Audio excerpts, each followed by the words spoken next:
yang sudah diumumkan, yaitu diskon kereta api yang besarnya 30%, periodenya 22 Desember sampai 10 Januari, target 1.509 orang, kemudian diskon tarif angkutan laut sebesar 20%, periodenya 17 Desember sampai 10 Januari, targetnya 881 penumpang, diskon 100% untuk pelabuhan, ataupun 19% dari tarif terpadu, itu periodenya 22 Desember sampai 10 Januari, targetnya 227.560 penumpang dan 491 dan 2026 kendaraan. Diskon tiket pesawat besarnya 13 sampai 14%, mulai 22 Oktober, periodenya 22 Desember sampai 10 Januari, targetnya 3,5 juta penumpang. Kemudian diskon tarif tol yang besarnya 10 sampai 20%. Kemudian dari program belanja itu diharapkan spending masyarakat pada waktu bulan Januari sebesar 116 triliun. Nah, 116 triliun itu terdiri dari hari belanja nasional, yaitu 10 sampai 16 Desember. Transaksinya diperkirakan 33 sampai 34 triliun. Belanja di Indonesia saja targetnya bisa sampai 30 triliun tanggal 18 sampai 4 Januari. Kemudian epic sale itu di minimarket itu 1 sampai 31 Desember, target transaksinya 56 triliun. Bapak Presiden menerima dan menjamu Yang Mulia Ratu Maksima selaku UN Secretary General Special Advocate for the Financial Health. Bapak Presiden menyampaikan apresiasi atas pemimpinan Ratu Maksima yang gigih teguh dalam advokasi inklusi keuangan dan kesehatan keuangan di seluruh dunia, termasuk di Indonesia. Bapak Presiden juga melihat dan mendengarkan, serta menyampaikan bahwa dengan 88,7 juta rumah tangga di seluruh Indonesia, itu yang ada didorong untuk memiliki rekening, dan kebijakan ini bertujuan untuk efektivitas dari penyaluran bantuan dan peningkatan inklusi keuangan.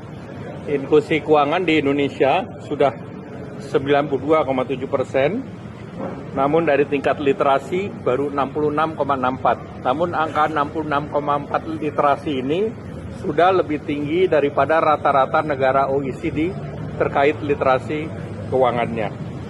Dan Indonesia juga menyampaikan ada simpanan pelajar yang sudah mempunyai rekening sebesar 58 juta. Nah, kemudian beberapa hal yang menjadi catatan dalam pertemuan bilateral tete-a-tete Bapak Presiden, antara lain Bapak Presiden meminta agar dibentuk pembentukan Dewan Nasional terkait kesejahteraan keuangan ataupun financial health ini. Dan ini adalah untuk melengkapi atau menyempurnakan Dewan Nasional Keuangan Inklusif DNKI. Dan ini akan melibatkan para stakeholder, termasuk di dalamnya untuk mempersiapkan data keuangan yang bisa terbuka atau open data keuangan, dan juga didorong agar edukasi mengenai literasi keuangan dilaksanakan terus-menerus, dan juga didorong untuk adanya data yang secara terbuka, tidak hanya untuk perbankan tetapi untuk para konsumer perbankan juga. Jadi terkait dengan knowledge, termasuk juga terkait dengan adanya digital ID, knowledge sharing juga terkait dengan pendalaman di sektor asuransi. Dan yang kedua, tadi kami sampaikan sesuai dengan rapat kemarin bahwa pertumbuhan ekonomi itu terkait dengan akselerasi belanja itu sampai hari ini kementerian lembaga besar sudah sekitar 70%, dan diharapkan nanti pada saat di akhir tahun bisa mencapai 95%.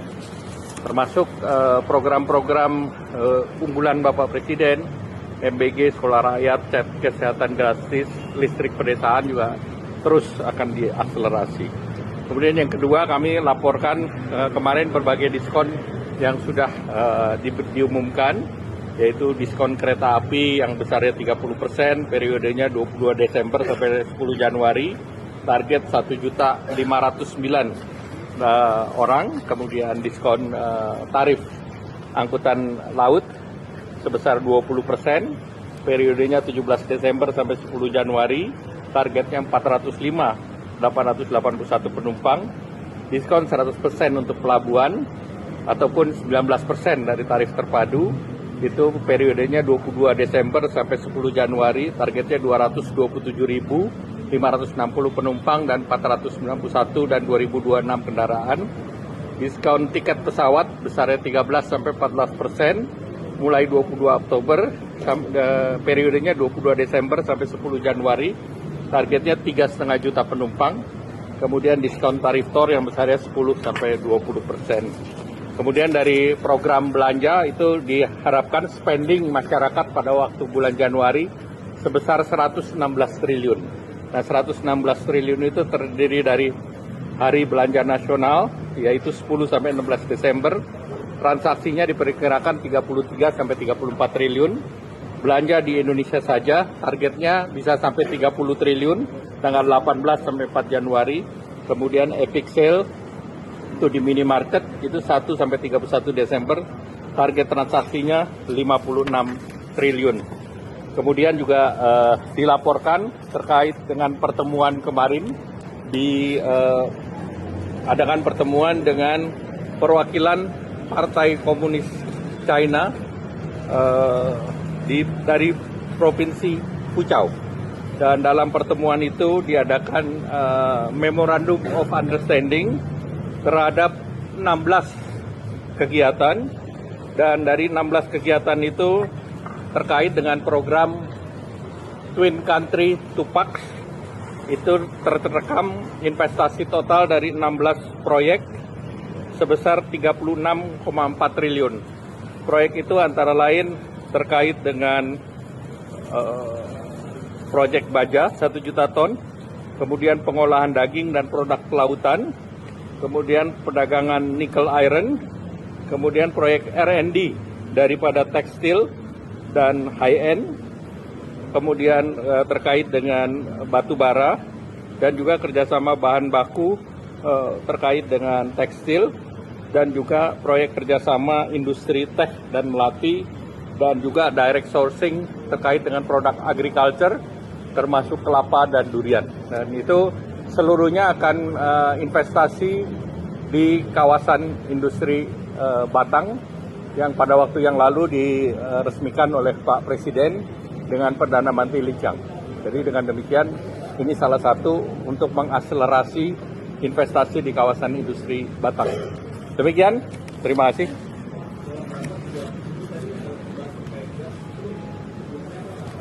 Gas terkait dengan penambahan jumlah kuota.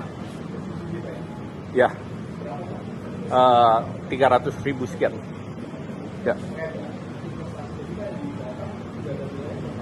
Tadi saya sebutkan 36 triliun atau sekitar 2,5 billion US dollar. Ya. Soal bencana, instruksi Pak Presiden seperti apa ya? Mengenai apa? Bencana yang di Sumut. Tadi kita tidak di melakukan pembahasan hari ini mengenai ekonomi. Ya. Download Tribun X sekarang, menghadirkan lokal menjadi Indonesia.